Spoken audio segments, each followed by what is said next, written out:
Hey, and welcome to Yodi's Table. Today we'll be making a butternut squash ravioli with some brown butter sage sauce, topped with some amaretti cookies. This is great for a date night with just a few simple ingredients and a few simple steps. It's a great way to show off your skills in the kitchen, or at least pretend. If you want to learn how to make this, stay tuned. Catch you in a jiffy. Alrighty, in order to get started with our butternut squash ravioli with our brown butter sage sauce, here are all of our ingredients. Here I have half a butternut squash that's been chopped. I cubed them up in about, I'd say, 1/2 inch pieces. You want to just try to get them as even as possible so that way when we're roasting them, they have an even cook time. Here I have 1/2 ounce of sage. Here I have about 1.25 sticks of butter. Here I have 2 tablespoons of avocado oil. Here I have our amaretti cookies that have been crushed. I've just used 2 cookies, and this is what they look like. Here I have 1/4 cup of pine nuts. Here I have 1/4 cup of water. Here I have some wonton wrappers that we'll be using as our pasta sheets for our raviolis. And here I just have some good old Parmesan cheese. All right, let's get to it. So at this point, what we'll do is turn our burner on to 375 degrees. And we're also going to take our butternut squash, and I just have a cookie sheet that's been lined with some foil, and we're gonna pop this right on. And we're just gonna go ahead and add our avocado oil.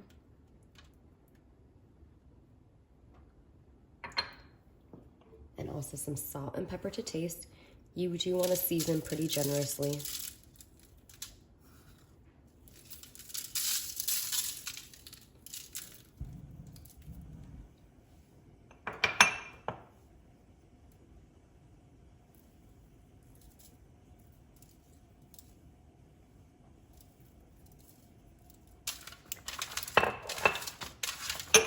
And we're just going to mix this up.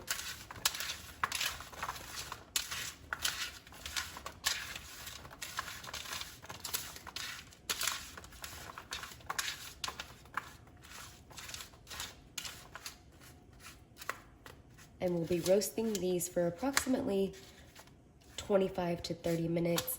And about a minute before the cook time is done, we're gonna throw a couple pieces of sage into here for the last 30 seconds. We definitely don't want our sage to burn.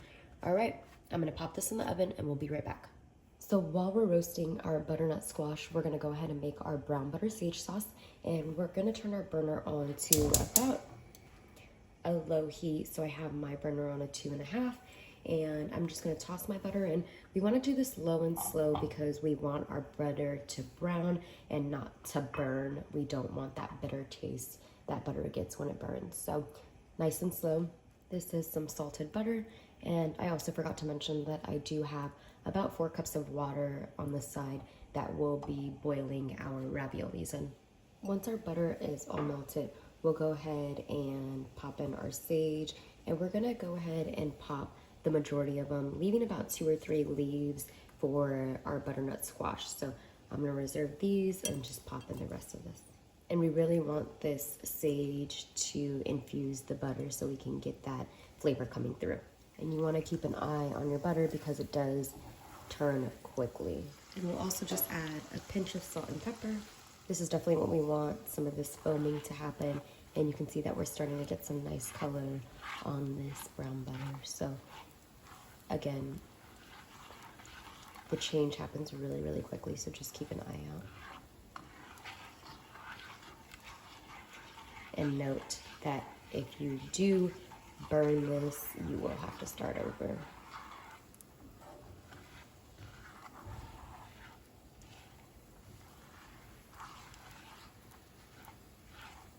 So we're almost at that desired color. I would say about 20 more seconds.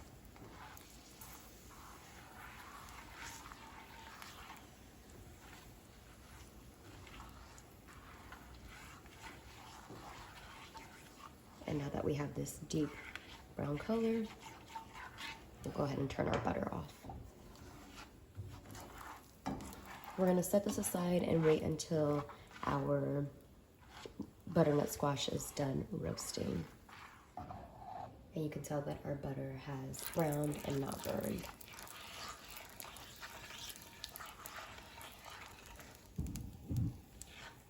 So our butternut squash is nicely roasted. You can see that they're fork tender. And like I said, I went ahead and put the sage in about a minute before the end of the cook time. So what we're gonna do is just put our butternut squash into our food processor.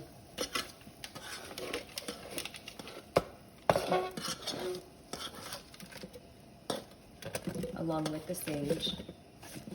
And to that, we'll be adding our pine nuts. If you have any nut allergies, omit this part. And we're also gonna grate in some Parmesan cheese. And this will be to your liking, so if you want more, go ahead and feel free to add that. And if you're not a fan, then you can either omit it altogether or you can decrease the amount.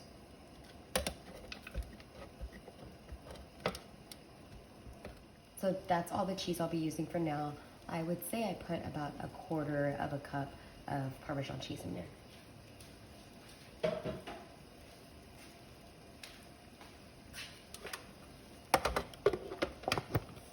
So we're gonna go ahead and give this a good pulse, and you want this to be pretty creamy in texture. And in between, you wanna just open your processor up and scrape down the sides and make sure everything is in there.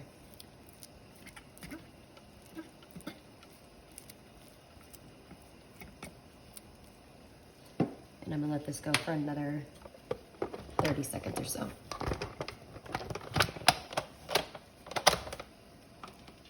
At this point, I'm also just gonna take a tablespoon of our brown butter sauce and pop that right in. A little bit more. And we'll give this another good mix for about 10 seconds or so. We'll go ahead and transfer this to a bowl and start folding our raviolis. And you can tell that it's nice and creamy. And so we'll transfer this over.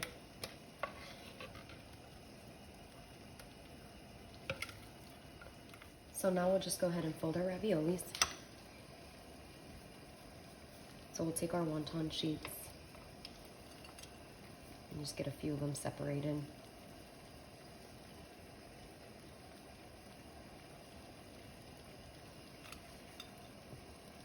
And you want to move quickly because these do dry up. Of course, if you want to, you can definitely put these in a damp cloth so that way they don't dry out. And so we'll take the ravioli, or the wonton wrapper, and scoop in a bit of the mixture. And so what I like to do is kind of give myself a line to follow. So I'll fold it in half. And then we're gonna open this up, kind of place it right in the middle. And you don't want to overfill this mixture.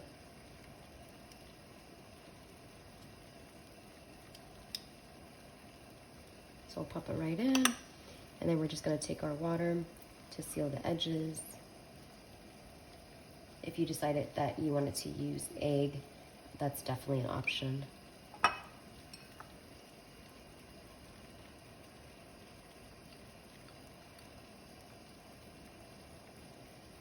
And you wanna make sure that you seal off any air bubbles, but you wanna be delicate with the dough, so that way it doesn't tear.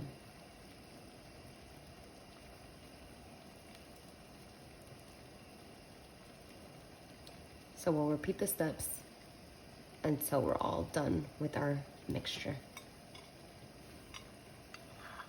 So I've made about 12 raviolis here, and I do have some mixture left, probably good for another 12 raviolis, but I'm gonna go ahead and set this aside and just put it in the fridge and set it for a later date. This mixture is good for about 3 to 4 days, and even if you wanted to, you can definitely pre-fold your raviolis and pop them in the freezer and just take them out whenever you're ready to use them. So I have some water that's been boiling, and we're just gonna pop our raviolis in, and we're gonna let these cook for about 2 minutes or until the raviolis are translucent. At the same time, I'm also gonna turn our brown butter back on to a very, very low heat. We just want it to warm back up because we're gonna take our raviolis from the water and pop it right back into the sauce.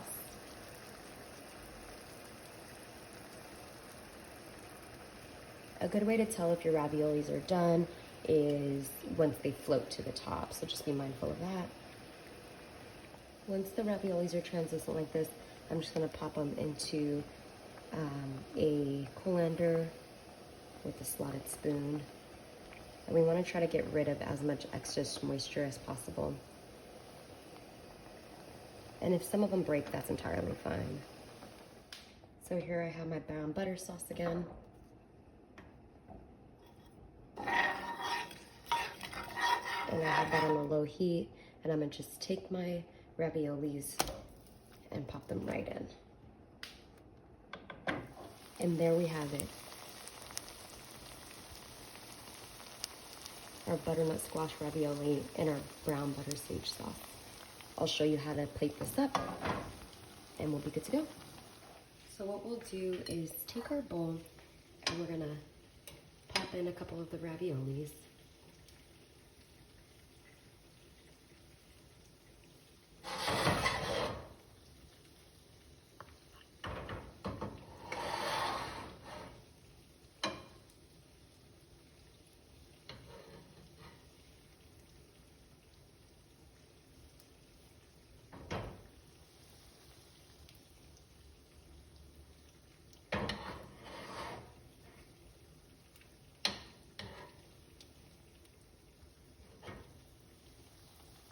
And you can put as many or as little as you desire.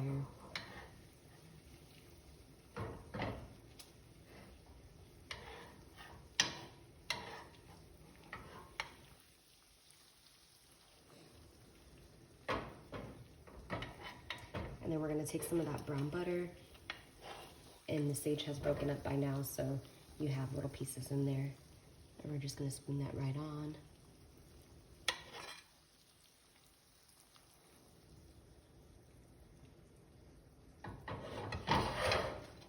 And then we'll take some of that Parmesan cheese that we had earlier and just grate that right over. Again, using as much or as little as you desire.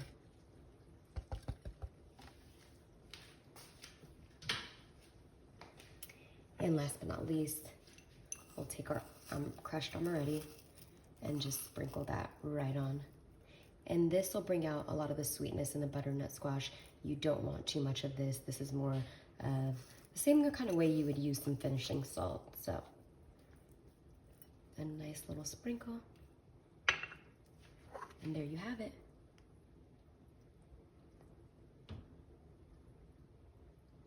Our butternut squash with our brown butter sage sauce.